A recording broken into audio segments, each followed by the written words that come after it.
মানিকতলা উপনির্বাচন কি কি প্রতিশ্রুতি সাধারণ মানুষের কাছে প্রতিশ্রুতি কিছু দিই না, করবার পর কাজ করি তখন প্রমাণ হয়। আগে থেকে প্রতিশ্রুতি দিই না কিছু।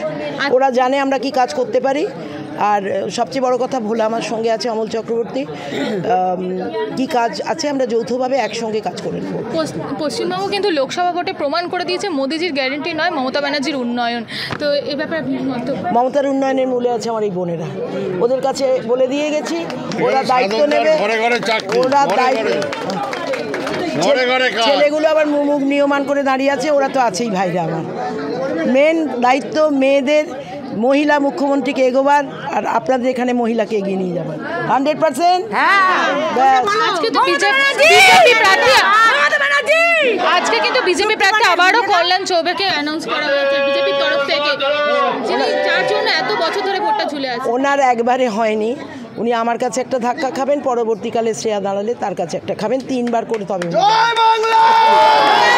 এখন রাজনীতিবিদ প্লাস নিজস্ব পুরনো বান্ধবী দুটোর একটা যৌথ জোর, কিরকম কাজ লাগে? দারুণ মজার। নিজের পছন্দ মানিকতলাবাসীকে কি বলবে? সুপ্তি ভোটে জিন্দাবাদ। এবার বেশি ভোটে জিতবে কে? বেশি ভোটে জিতবে কে?